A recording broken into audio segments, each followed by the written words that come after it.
Hello dears, ನಮಸ್ಕಾರ ಎಲ್ರಿಗೂ. Welcome back to my YouTube channel ನಿಮ್ಮ ವ್ಲಾಗ್ಸ್. ಇವತ್ತಿನ 2 ಕನಸು ಎಪಿಸೋಡ್ 73 ಹಾಕ್ತಾ ಇದ್ದೀನಿ. ಸೊ ಇದೇ ಥರ ಇಂಟ್ರೆಸ್ಟಿಂಗ್ ವೀಡಿಯೋಸ್ಗೆ ನನ್ನ ಚಾನಲ್ನ ಸಬ್ಸ್ಕ್ರೈಬ್ ಮಾಡ್ಕೊಳ್ಳೋದನ್ನು ಮರಿಬೇಡಿ. ಸಬ್ಸ್ಕ್ರೈಬ್ ಮಾಡಿಕೊಂಡು ಸಪೋರ್ಟ್ ಮಾಡಿ ಅಂತ ಹೇಳ್ತಾ ಇವತ್ತಿನ ಎಪಿಸೋಡ್ನ ಫುಲ್ಲಾಗಿ ಹೋಗಿ ನೋಡ್ಕೊಂಡು ಬನ್ನಿ. ಯಾರು ಈ ಬಂಗಾರಿ? ಶರತ್. ನಿತ್ಯನ ಹುಡುಕೊಂಡು ಹೋಗ್ತಿದ್ದ ವರ್ಷ ಅವನನ್ನು ನೋಡಿ, ಅಣ್ಣ ಎಲ್ಲೋಗ್ತಾ ಇದೆಯಾ? ರಾಧಕ್ಕ ಮುರುಡಿ ಭಾವ ಜೊತೆ ಮನೆಗೆ ಹೋದರು. ಅಮ್ಮ, ಅತ್ತೆ, ಮಾವ ಎಲ್ಲ ಇನ್ನೇನು ಹೊರಡ್ತಾರೆ, ನಡಿ ನಾನು ನೀನು ಲಾವಣ್ಯ ಹೋಗೋಣ ಅಂತ ಹೇಳಿದ್ದು. ಶರತ್. ಆದರೆ ನಿತ್ಯ ಎಲ್ಲೋದ್ಲು? ಅವಳೆಲ್ಲೂ ಕಾಣಿಸ್ತಾ ಇಲ್ಲ. ವರ್ಷ. ಅಣ್ಣ, ನಿತ್ಯ ಅಕ್ಕ ಹರ್ಷಬ್ರ ಜೊತೆ ಹೋದ್ರಲ್ಲ ಅಂತ ಹೇಳಿದ್ಲು. ಶರತ್. ವಾಟ್? ಹರ್ಷ ಜೊತೆ ನಿತ್ಯ ಹೋದ್ಲಾ? ಎಲ್ಲಿಗೆ? ವರ್ಷ. ಎಸ್ ಬ್ರೋ, ಹರ್ಷ ಬ್ರೋ ಜೊತೆನೆ ಅರ್ಜೆಂಟ್ನಲ್ಲಿ ಹೋದರು. ನಾನು ನೋಡಿದೆ, ಲೇಟಾಗಿದೆ ಅಂತ ಅತ್ತೆ ಹೇಳ್ತಾ ಇದ್ರು. ನಡಿ ಹೋಗೋಣ ಅಂತ ಕರ್ಕೊಂಡು ಹೋಗ್ತಾಳೆ. ಈ ಕಡೆ ಹರ್ಷ ಸಿಸ್ಟರ್ ಇನ್ಲಾ, ನೀವು ಹೇಳಿದ ಲೊಕೇಶನ್ ತುಂಬ ಡೇಂಜರಸ್ ಇದೆ, ನೀವು ಅಲ್ಲಿಗೆಲ್ಲ ಹೋಗೋದು ಸೇಫ್ ಅನಿಸಲ್ಲ. ಡೂ ಒನ್ ಥಿಂಗ್, ನಾನು ಒಬ್ಬನೇ ಹೋಗಿ ವಿಚಾರಿಸ್ಕೊಂಡು ಬರ್ತೇನೆ, ನೀವು ಇಲ್ಲೇ ವೆಯ್ಟ್ ಮಾಡಬಹುದಲ್ವಾ? ನಿತ್ಯ. ಇಲ್ಲ ಹರ್ಷ, ಅವ್ರು ನಾನು ನೋಡಿದ್ರೇ ಕಂಡುಹಿಡಿಯೋಕೆ ಆಗೋದು, ನಿಮಗೆ ಅವ್ರ ಬಗ್ಗೆ ಏನೂ ಗೊತ್ತಿಲ್ವಲ್ಲ. Harsha. Yes, that's the point. Okay ಅಂತ ಆ ಲೊಕೇಶನಿಗೆ ಬಂದ. ಆದರೆ ಅವನಿಗೆ ನಿತ್ಯನ ಅಲ್ಲಿ ಕರ್ಕೊಂಡು ಹೋಗೋದು ಸೇಫ್ ಅಲ್ಲ ಅನ್ನಿಸ್ತು. ಮತ್ತೆ ಹೇಳ್ತೇನೆ ಸಿಸ್ಟರ್ ಇನ್ ಲಾ, ಪ್ಲೀಸ್ ನನ್ನ ಮಾತು ಕೇಳಿ, ಆ ಬ್ಯಾಗ್ ಕೊಡಿ, ನಾನು ವಿಚಾರಿಸ್ಕೊಂಡು ಬರ್ತೀನಿ. ಅಕಸ್ಮಾತ್ ಕನ್ಫರ್ಮ್ ಆದರೆ ಮಾತ್ರ ನಿಮಗೆ ಇನ್ಫಾರ್ಮ್ ಮಾಡ್ತೀನಿ. ಪ್ಲೀಸ್ ನೀವು ಕಾರ್ ಬಿಟ್ಟು ಹಿಡಿಯೋ ಹಾಗಿಲ್ಲ, ಇದು ವೆರಿ ಡೇಂಜರಸ್ ಪ್ಲೇಸ್ ಅಂತ ಹೇಳ್ದ. ನಿತ್ಯ ಆ ಬ್ಯಾಗ್ ಹರ್ಷ ಕೈಗೆ ಕೊಟ್ಟು, ಓಕೆ ಹರ್ಷ, ಹುಷಾರು ಅಂತ ಹೇಳಿದ್ಲು. ಹರ್ಷ. ನನ್ನ ಬಗ್ಗೆ ಯೋಚನೆ ಮಾಡಬೇಡಿ, ನಾನು ಹೇಳ್ತಾ ಇದ್ದೀನಿ, ಬಿ ಕೇರ್ಫುಲ್, ಕಾರ್ ಬಿಟ್ಟು ಹಿಡಿಯೋ ಹಾಗಿಲ್ಲ ಅಂತ ಹೇಳಿ ಹೋಗ್ತಾನೆ. ಹರ್ಷ ಆ ಕಡೆ ಹೋಗ್ತಾ ಇದ್ದಾಗೆ ಈ ಕಡೆ ಯಾರೋ ಒಬ್ಬ ಭಿಕ್ಷುಕ ಕಾರಿನ ಮುಂದೆ ತೆವಳ್ಕೊಂಡು ಹೋಗ್ತಾ ಇದ್ದ. ನಿತ್ಯ ಅದನ್ನು ನೋಡಿ, ಅಯ್ಯೋ ಪಾಪ ದೇವ್ರೆ, ಎಂತೆಂಥ ಜೀವಗಳಿಗೆ ಎಂತೆಂಥ ಕಷ್ಟ ಕೊಡ್ತೀಯಾ ಅಂತ ನೋಡ್ತಾ ಇದ್ಲು. ಆ ಭಿಕ್ಷುಕ ಅಷ್ಟು ದೂರ ಮುಂದೆ ಹೋಗಿ ಪ್ರಜ್ಞೆ ತಪ್ತಾನೆ. ಅದನ್ನು ನೋಡಿದ ನಿತ್ಯ, ಅಯ್ಯೋ ಪಾಪ ಅವ್ರಿಗೆ ಏನಾಯಿತು, ಕುಸ್ದು ಬಿದ್ದರೆ ಅಂತ ಅಲ್ಲೇ ಇದ್ದು ವಾಟರ್ ಬಾಟಲ್ ತಗೊಂಡು ಇಳಿಯೋಕೆ ಕಾರ್ ಡೋರ್ ತೆಗಿತಾಳೆ. ಹರ್ಷ ಹೇಳ್ದ, ಇದು ಡೇಂಜರಸ್ ಪ್ಲೇಸ್, ಯಾವುದೇ ಕಾರಣಕ್ಕೂ ಕಾರ್ ಬಿಟ್ಟು ಇಳಿಯೋ ಹಾಗಿಲ್ಲ ಅನ್ನೋ ಮಾತನ್ನು ನೆನಪಿಸ್ಕೊಂಡು ಕೂತಲ್ಲೇ ಆ ವ್ಯಕ್ತಿಯನ್ನು ನೋಡ್ತಾ ಸುತ್ತಮುತ್ತ ನೋಡ್ತಾಳೆ. ಅಲ್ಲಿ ಯಾರೂ ಇರಲ್ಲ. ಅವಳಿಗೆ ಆಗ ಮಾನವೀಯತೆ ಅಷ್ಟೇ ನೆನಪಿಗೆ ಬಂದಿದ್ದು. ಕಾರಿಂದ ಇಳಿದು ಸರಸರನೆ ಆ ಬಿದ್ದಿದ್ದ ವ್ಯಕ್ತಿ ಬಳಿಗೆ ನೀರು ತೊಗೊಂಡು ಓಡಿದ್ಲು. ಬಾಟಲ್ ಮುಚ್ಚಳ ತೆಗೆದು, ತಗೊಳ್ಳಿ ನೀರು ಕುಡೀರಿ ಅಂತ ಕುಡಿಸ್ತಾಳೆ.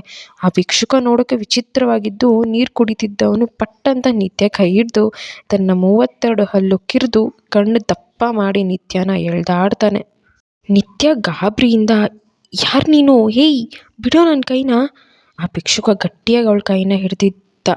ನಿತ್ಯ ನೋವು ತಾಳಲಾರ್ದೆ, ಅಮ್ಮ ಬಿಡೋ ನನ್ನ ಕೈನ. ಸುತ್ತ ನೋಡ್ತಾಳೆ. ಜೋರಾಗಿ ಹರ್ಷ ಹರ್ಷ ಅಂತ ಕೂಗ್ತಾಳೆ. ಅವಳ ಕಿರ್ಚಾಟ ಎಕೋ ಆಗ್ತಾ ಇತ್ತು ಹೊರತು ಯಾರೂ ಇರಲಿಲ್ಲ. ಆ ಭಿಕ್ಷುಕ ಕೈಕೆ ಹಾಕು ಕೈಕೆ ಹಾಕು ಕೈಕೆ ಹಾಕು ಅನ್ನೋ ಕರ್ಕಶ ಧ್ವನಿಯಿಂದ ಅವರ ರೌಡಿ ಗ್ಯಾಂಗ್ನ ಕರೆದ.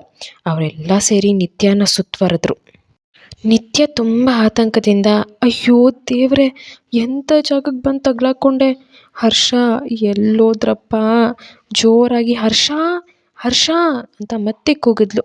ಅವರಲ್ಲಿ ಒಬ್ಬ ನಿತ್ಯ ಹತ್ರ ಬಂದು ಅವಳು ಸೀರೆ ಸೆರಗಿಗೆ ಕೈ ಹಾಕ್ತಾನೆ.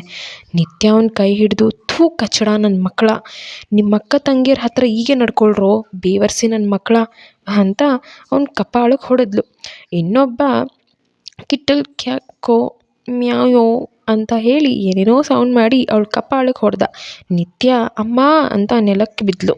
ಅವರೆಲ್ಲ ಹಸಿ ಮಾಂಸ ಸಿಕ್ಕಿದ ಹದ್ದಿನಂತೆ ಅವಳ ಮೇಲೆ ಎಲ್ಲರೂ ಒಟ್ಟಿಗೆ ಎಗರೋದಕ್ಕೆ ಮುಂದಾಗ್ತಾರೆ. ನಿತ್ಯ ಹರ್ಷ ಅಂತ ಕಿರ್ಚಿದ್ಲು.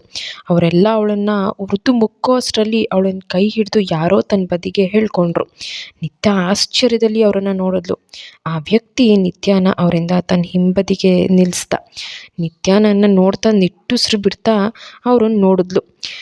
ಅವರೆಲ್ಲ ಆ ವ್ಯಕ್ತಿ ಮೇಲೆ ಕೋಪಗೊಂಡು ಇತ್ಲ ಗುಂಟ್ಯಾಡ್ ಕಿಕ್ಯಾಕ್ ಅಂತ ಹೊಡೆಯೋಕೆ ಮುಂದಾದರು. ಆ ವ್ಯಕ್ತಿ ಅವರಿಗೆಲ್ಲ ಹಣಗಾಯಿ ನೀರುಗಾಯಿ ಆಗೋ ಹಾಗೆ ಚಚ್ಚಿದ.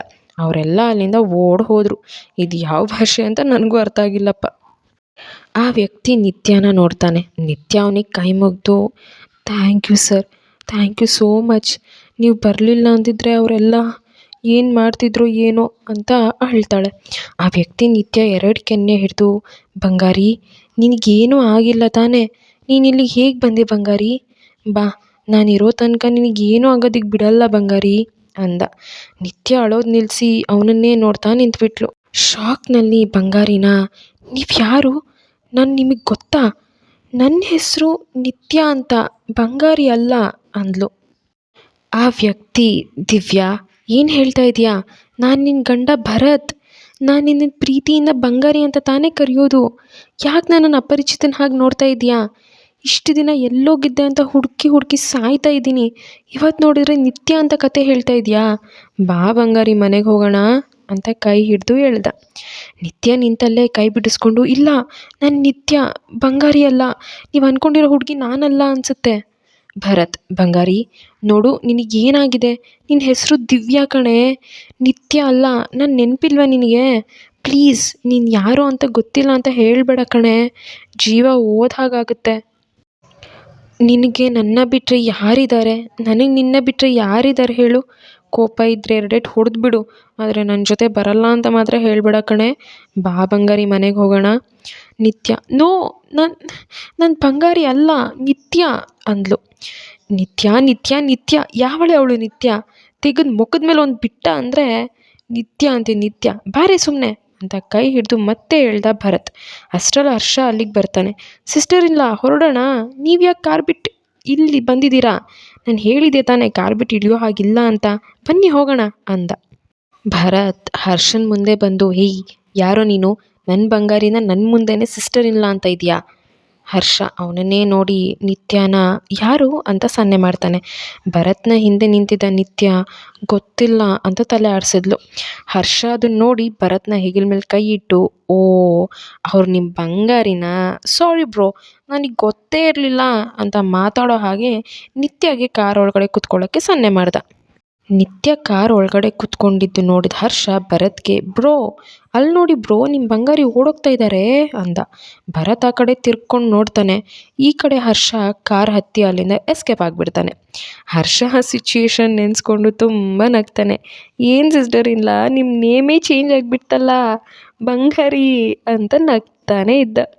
ಹರ್ಷ ನಿತ್ಯ ಸೈಲೆಂಟಾಗಿರೋದನ್ನು ನೋಡಿ ನಗು ನಿಲ್ಲಿಸಿ, ಸಿಸ್ಟರ್ ಇಲ್ಲ ಆರ್ ಯು ಸೀರಿಯಸ್, ಅವನೊಬ್ಬ ಹುಚ್ಚ, ತಲೆ ಕೆಡಿಸ್ಕೋಬೇಡಿ. ನಿತ್ಯ, ಇಲ್ಲ ಹರ್ಷ, ಸ್ವಲ್ಪ ಹೊತ್ತಿಗೆ ಮುಂಚೆ ಏನು ನಡೀತು ಅಂತ ನಿಮಗೆ ಗೊತ್ತಾ. ಹರ್ಷ, ವಾಟ್ ಹ್ಯಾಪಂಡ್ ಸಿಸ್ಟರ್ ಇಲ್ಲ. ನಿತ್ಯ ಅಲ್ಲಿ ನಡೆದಿದ್ದೆಲ್ಲ ಅವನಿಗೆ ಹೇಳಿದ್ಲು. ಅವ್ರು ಹುಚ್ಚ ಆಗಿದ್ರೆ ಕಾಪಾಡೋಕ್ಕೆ ಸಾಧ್ಯ ಅಂತೀರಾ ಹರ್ಷ, ಅದೂ ಅಲ್ಲದೆ ಅವರು ಬಂಗಾರಿ ಬಂಗಾರಿ ಅನ್ನೋದನ್ನು ನೋಡಿ ನಂಗೆ ತುಂಬ ಗಾಬರಿ ಆಯಿತು. ಹರ್ಷ, ಇಟ್ಸ್ ಓಕೆ ಸಿಸ್ಟರ್ ಇಲ್ಲ, ಅದನ್ನು ಬಿಡಿ, ಆ ಪರ್ಸನ್ ಯಾರೋ ಅಂದ್ಕೊಂಡು ಇನ್ಯಾರನ್ನೋ ಕನ್ಫ್ಯೂಸ್ ಮಾಡ್ಕೊಂಡಿರ್ತಾನೆ, it's not important, leave it. Nithya, ಹಾಂ ಹರ್ಷ, ನೀವು ಹೋಗಿದ್ದೇನಾಯಿತು, ಅವ್ರು ಸಿಕ್ಕಿದ್ರಾ, ಅವ್ರ ಬಗ್ಗೆ ಏನಾದರೂ ಗೊತ್ತಾಯ್ತಾ ಹರ್ಷ. ಹರ್ಷ, ನೋ ಸಿಸ್ಟರ್ ಇಲ್ಲ, ಅವ್ರು ವಾಪಸ್ ಹೊರಟು ಹೋದ್ರಂತೆ ಅಂತ ಹೇಳ್ದ. ನಿತ್ಯ ಬೇಜಾರಲ್ಲಿ, ಏನು ಹೊರಟೋದ್ರಾ, ಇವಾಗ ಏನು ಮಾಡೋದು ಹರ್ಷ. ಹರ್ಷ, ಒನ್ ಥಿಂಗ್, ಅವರು ಯಾವುದೋ ಒಂದು ಊರ ಹೆಸರು ಹೇಳಿದ್ರು, I was forgot that name, ಯಾವುದೋ ಅಂತ ನೆನಪಿಸ್ಕೊಂಡ, ಆದರೆ ಅವನಿಗೆ ಅದು ನೆನಪೇ ಬರಲಿಲ್ಲ. ನಿತ್ಯ, ಶುಂಠಿಕೊಪ್ಪನಾ ಅಂತ ಕೇಳಿದ್ಲು. ಹರ್ಷ, ಹಾಂ ಶುಂಠಿಕೊಪ್ಪ, ಇಟ್ಸ್ ರೈಟ್, ಅದೇ. ನಿತ್ಯ ಖುಷಿಯಿಂದ, ಹೌದು ಹರ್ಷ, ಹಾಗಾದರೆ ಅದು ಅವರೇ, ಒಂದ್ಸಲ ಅವ್ರನ್ನ ನೋಡಿದ್ರೆ ನನಗೂ ಸಮಾಧಾನ ಆಗ್ತಾ ಇತ್ತು Harsha. Harsha, sister in law don't worry, everything will be fine, ಮೊದಲು ಮನೆಗೆ ಹೋಗೋಣ, ಕನ್ವೆನ್ಷನ್ ಹಾಲಿಂದ ಡೈರೆಕ್ಟ್ ಬಂದಿದ್ದಾಯಿತು, ಮನೆಯವರಿಗೆಲ್ಲ ಇನ್ಫಾರ್ಮ್ ಮಾಡದೆ ಬೇರೆ ಬಂದಿದ್ದೀವಿ ಅಂತಾನೆ. ನಿತ್ಯ, ಓಕೆ ಹರ್ಷ ನಡೀರಿ ಅಂತ ಮನೆ ಕಡೆ ಹೊರಟರು. ಯಾರು ಈ ಬಂಗಾರಿ, ದಿವ್ಯಾ ಅಂದರೆ ಯಾರು, ಈ ನಿತ್ಯ ಯಾರನ್ನು ಹುಡ್ಕೊಂಡು ಇಲ್ಲಿಗೆ ಬಂದಿರೋದು, ಇದನ್ನೆಲ್ಲ ತಿಳ್ಕೊಳ್ಳೋಣ ನೆಕ್ಸ್ಟ್ ಎಪಿಸೋಡಲ್ಲಿ.